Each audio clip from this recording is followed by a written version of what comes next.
Late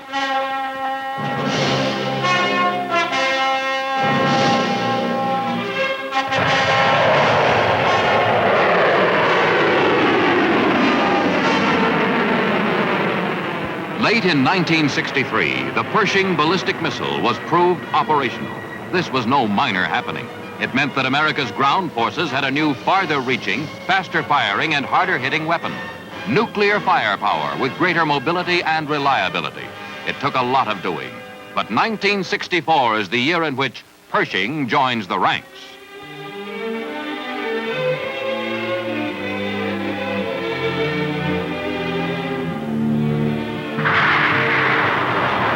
Early 1960.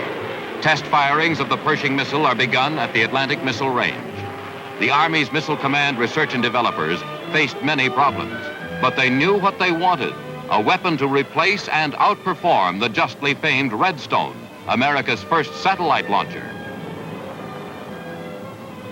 Before it ever lifted from a firing stand, the new configuration was tested for aerodynamic stability. It would have to fly true for a range of 400 miles and be strong enough to endure the shocks and vibrations of flight at more than a mile a second, carrying a nuclear warhead of awesome power.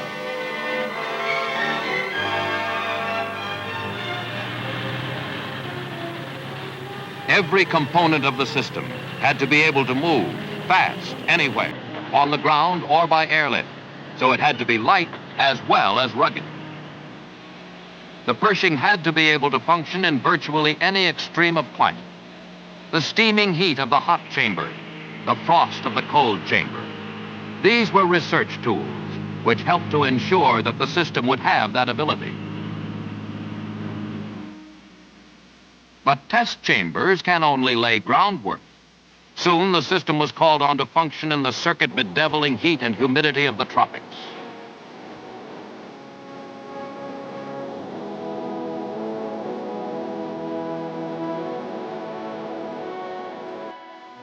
And test sessions in the sub-zero cold of the Arctic proved that Pershing and its ground support equipment comprised a weapon system suited to meet the Army's global defense mission.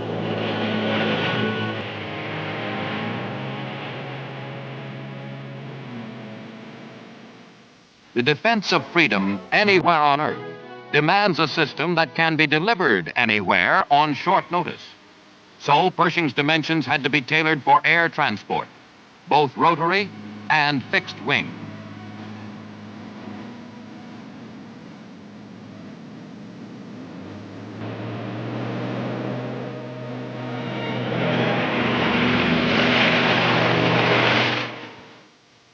During and after completion of the research and development stage, the Army's Test and Evaluation Command engineers ran a wide variety of tests at its 18 installations to determine ruggedness, reliability, ease of operation, immunity to enemy countermeasures. The need was great. The time was limited.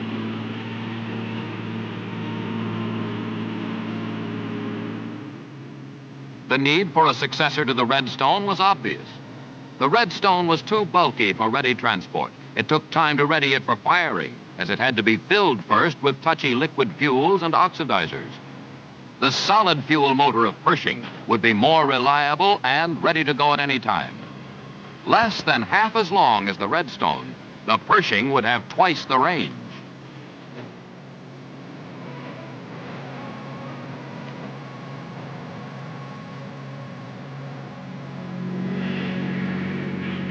Near the end of the Pershing's research and development phase, men of the 2nd Battalion, 44th Artillery, were called on to fire 3 missiles from Atlantic Missile Range. This was the first time that Army troops had actually fired the Pershing. They used the tactical launch equipment which would be employed in the field. From the beginning, all concerned were conscious of the pressure of time, an urgency born of chronic world crisis and near crisis.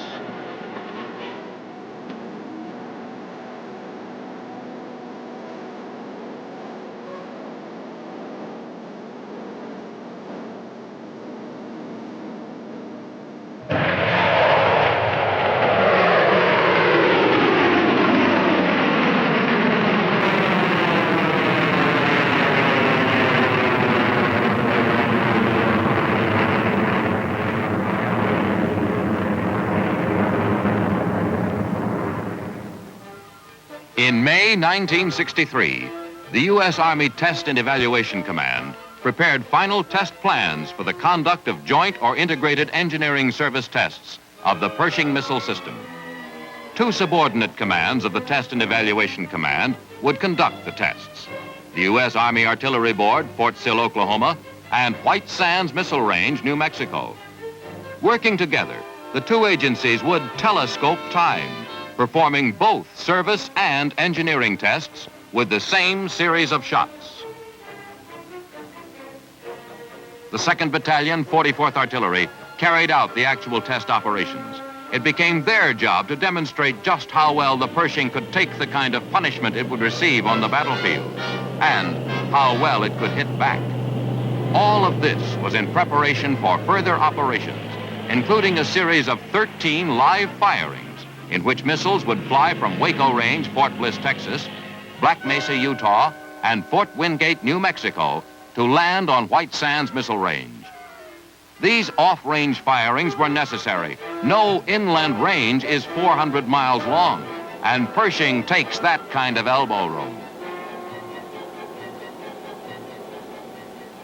These missiles will land only where we want them. For a full year before the overland shoots, the Army put intensive effort into a public information program to explain the need for them and to make clear the almost total lack of danger from them. The sergeant test will run for a month or so, the Pershing series for several months to a year, and the Air Force... At the Capitol building in Salt Lake City, Army officials explained the proposed program to Governor George D. Clyde of Utah. And in Santa Fe, capital of neighboring New Mexico, the story was brought to the office of Governor Jack M. Campbell.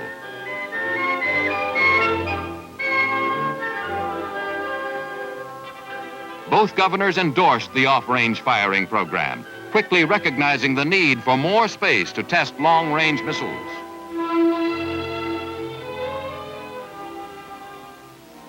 White Sands Missile Range is an ideal impact area. It has the instrumentation to collect the maximum of flight data. Its wide open areas of dry land make it possible to locate and recover missile parts after impact. And its inland location makes it easier to enforce security measures.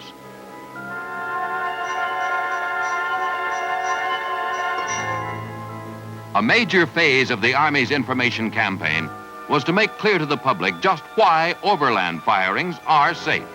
First, no one is allowed inside a safety zone around the firing site. The missile's booster stage falls within this area. Second, if radar and other tracking gear indicate the missile is straying from its predetermined course, a signal is sent out which destroys the missile in flight before it can get out of the safety zone. Third, once it's properly launched, a ballistic missile, like a bullet, follows a set trajectory in accordance with the laws of physics. Unlike an aircraft, it cannot fall to the ground while in ballistic flight. Fourth, all test missiles carry dummy warheads. August of 1963 found the Army missilemen convoying the Pershing from Fort Sill to a Fort Bliss firing site. Everything was set for the first overland test of the missile system. The 600-mile trip, or road march, took 2 days and was in itself a practical test of how the system stood up under the jolting of extended travel. Along the way, the Pershing system's own radio set was used for communications with Fort Sill and within the convoy of 185 vehicles, which stretched 50 miles from front to rear. The initial research was over. At the end of this 600-mile trek lay the beginning of the firing series, which would prove that the Pershing was ready to take its vital place in America's arsenal of ground-to-ground missiles.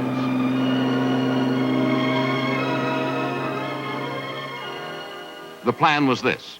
From a firing site 20 miles south of White Sands Missile Range, 2 missiles would be fired at a target inside the range. The trajectory of each missile would cover more than 100 miles. At White Sands, scores of special missile tracking instruments were ready to collect and record for study information on flight performance. The development of these complex and extremely precise instruments, both optical and electronic, was pioneered largely at White Sands itself. They were to save much time and money by cutting down the number of firings needed to collect full information for evaluating missile performance. At the Fort Bliss firing site, south of White Sands, all operations were carried out under near tactical conditions. There were 400 men in the firing and evaluation team, and there was plenty to keep every man busy, for this had to be done against the clock, and it had to be done right. Here, for the first time under field conditions, they were doing the things they had practiced and re-practiced for so long.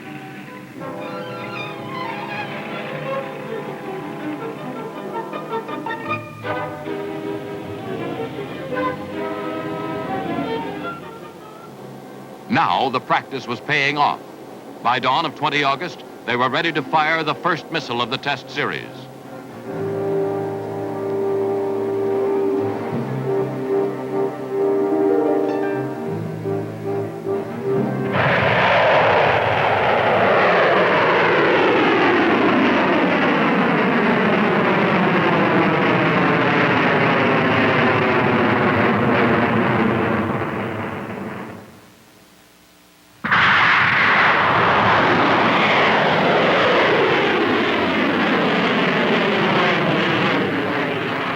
A few days later, the second missile flew its precise 100-mile arc to land right on target inside the White Sands range.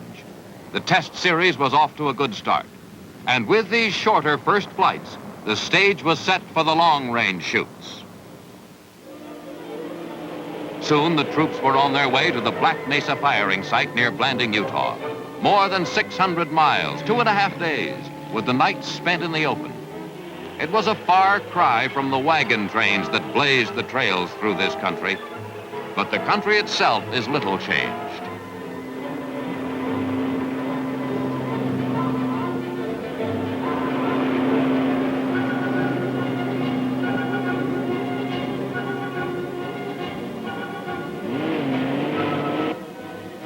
When the convoy reached Blanding, Utah, the local citizens turned out to catch the excitement.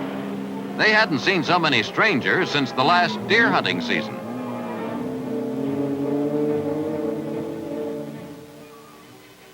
Here again, it was a sagebrush headquarters. Conditions for both men and equipment were kept as nearly tactical as possible. What with the long road march, establishing the site, and setting up the system against the clock, at least one common combat condition, physical weariness, was shared by all.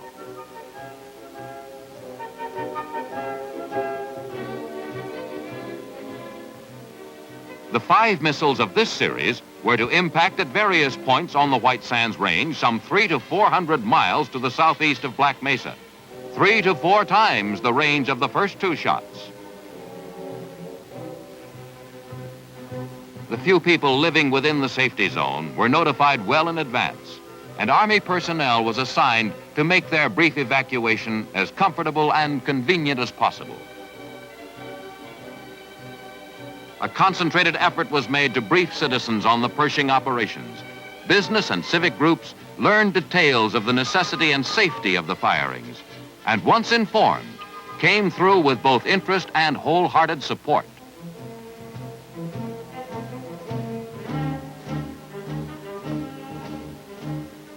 For some Indian groups, the briefing was presented in their native tongue. There is a new Indian word, Pershing.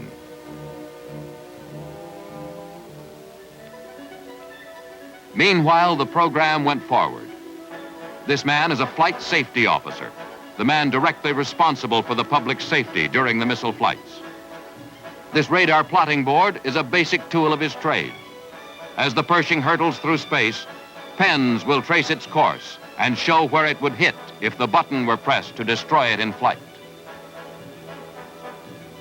Both high-precision tracking radar and a Doppler system follow every move of the speeding missile. Far away at White Sands Missile Range, this electronic brain receives and analyzes data from the tracking gear and instantly feeds signals back to the plotting board, which you just saw at the firing site. 24 September 1963. Soon the first of the 5 long-range shots will be triggered from Black Mesa. For the first time, a Pershing would be fired over land at a target more than 300 miles away.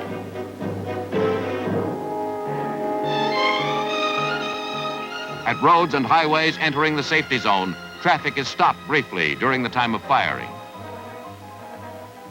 Motorists are given specially prepared information booklets explaining why they're being stopped and the purpose and importance of this series of Pershing tests.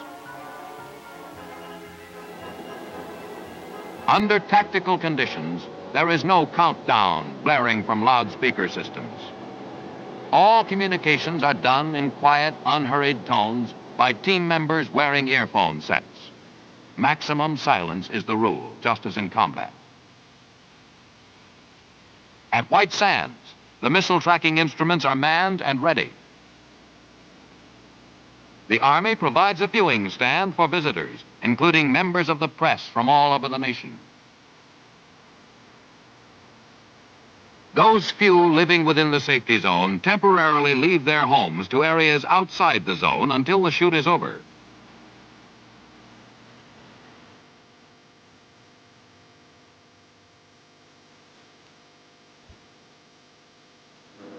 In addition, shortly before firing, a thorough search of the safety zone is made, making sure that no one has been overlooked. Finally,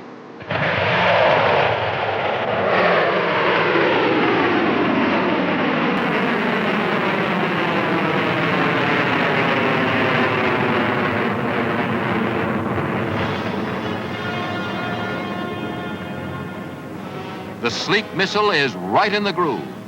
The safety officer will have no need for his destruct button today.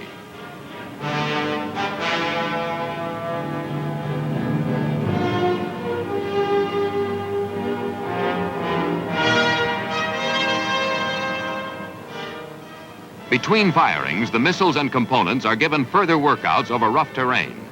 This series of firings is intended to be a real shakedown for the Pershing under field conditions, and the desert cooperates with flash floods, daytime heat, cold nights, and constant, ever-present dust.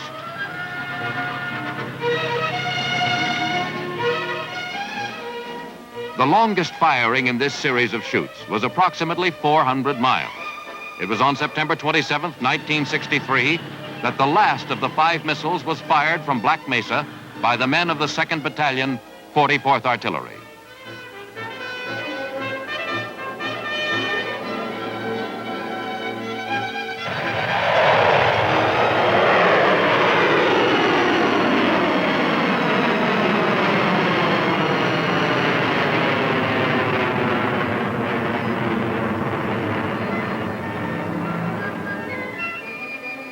Soon the Pershing convoy was on the road again, this time headed for Fort Wingate near Gallup, New Mexico, and the final set of firings in this series, which would mark the Pershing's graduation to full operational status.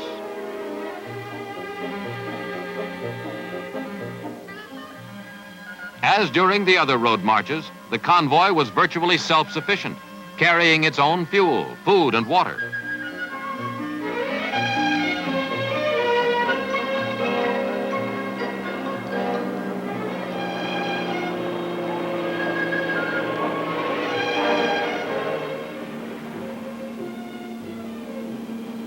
Fort Wingate has been an Army post for more than a century, and in that time has seen much of America's history in the making. By pure coincidence, this final firing site of the series was once the duty station of a promising young second lieutenant named John J. Pershing. As at Black Mesa, the local populace was given full information on Pershing test plans and kept up to date as the program moved along. And as always, the public, once it was informed, gave not only acceptance, but active support, pleased to be so fully included in the plans and taking pride in the important step forward in national defense that was being taken in their community. In this final series, 6 missiles were scheduled to be fired from Fort Wingate overland into White Sands Missile Range. Relatively short shots, just under 200 miles, as the Pershing flies. Again, before the firings themselves began, the missiles and their ground support equipment were given the rough country treatment. This terrain provided some mud.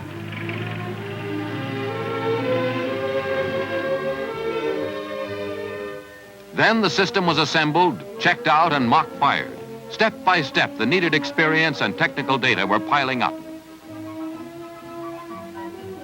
Rapid methods of camouflage came in for investigation at Fort Wingate, too. During these exercises, day and night, aerial photographs were being taken to analyze the effectiveness of camouflage techniques. No opportunity to learn was being overlooked.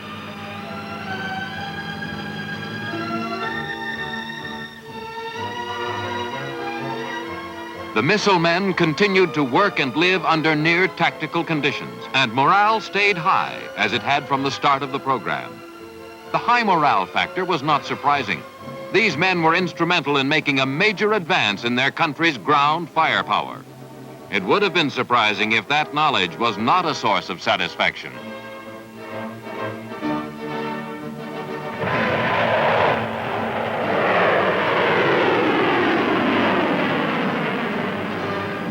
During October, 5 missiles were successfully fired from Fort Wingate, winding up the test program.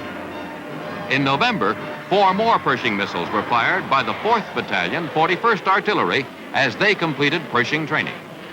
These successful firings marked these troops as full-fledged missile men, ready to deliver the Army's longest artillery punch, should it ever be needed.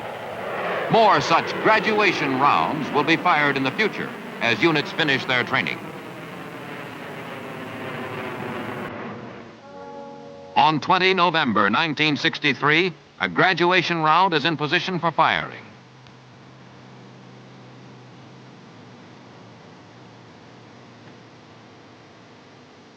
At a high vantage point, members of the press jammed the viewing stands to witness the big event. They received a detailed briefing and demonstration of each of the components of the Pershing missile system. This included a demonstration missile and launcher, so that they could see at close range what was being done at the distant launch site.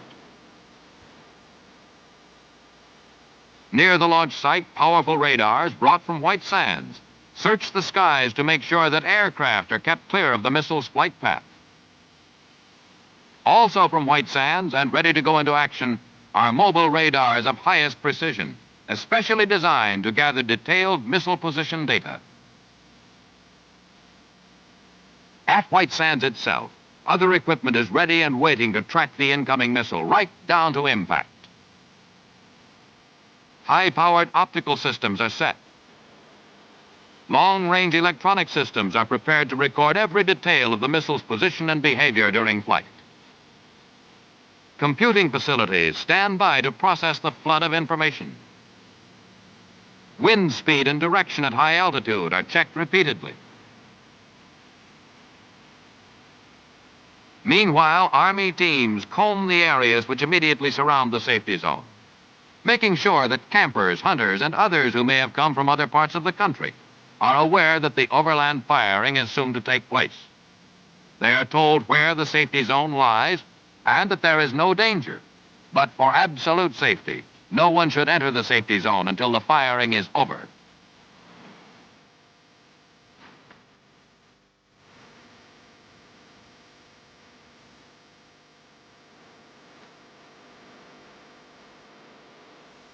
As the big moment approaches, the White Sands Range Control Center coordinates all aspects of the far-flung test activities. Information on the status of each of the many operations is received. Radar, flight surveillance, optics, electronic tracking systems, recovery crews, roadblocks, special instrumentation. Finally, all the gears mesh, and the range goes green. The Pershing battery at Fort Wingate gets the word, fire when ready.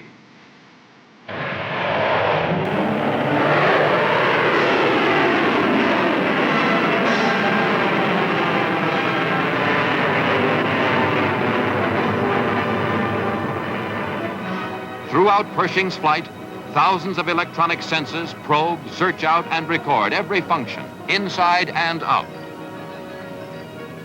As the Pershing flies, hundreds of eyes turn upward to follow it. Thanks to the Army's painstaking information efforts, their interest is more than curiosity alone. With an understanding of what Pershing is, how important it is, what its success means to the strength of the nation's defenses, this has become more than a remote Army activity. It involves them personally as Americans. They may feel that, in a sense, this is their shot too. And they're right. It is.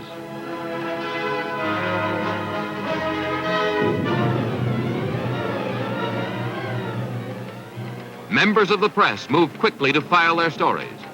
The United States Army has a new, faster, longer punch in its ground-to-ground missile arsenal. It was needed. It has been produced. It is ready. The recovered parts will be studied in the labs at White Sands to yield evidence of what happened during flight. Such evaluation, examination, endless probing cannot end, because still better weapons of tomorrow will be based on what this kind of searching may reveal. The test series is complete, but there is still work to be done. At the impact site, experienced recovery crews sift yards of earth to make sure that every fragment of the dummy warhead is retrieved. For every split second of flight, thousands of bits of information have been recorded. At White Sands, this raw information is organized by lightning-fast electronic brains into usable form. This, too, will form the basis of improvements in the present weapons system and development of systems of the future.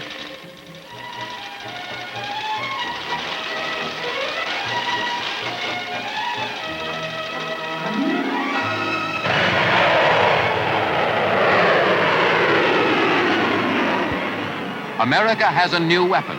The test series was a success. But beyond this, two important facts emerged from this test program. First, that time, priceless in the constant battle for improved firepower, can be telescoped when both field testing and full-scale engineering evaluation can be carried on at once. Second, the information efforts made by the Army in undertaking these first overland missile flights of such long range reaffirmed that in peacetime as well as crisis, the American people will give not only their acceptance, but their active support to whatever is necessary to the national defense. All of this went into the making of the Pershing success story. And Americans, in uniform or out, can justly feel a sense of pride and accomplishment as Pershing joins the ranks.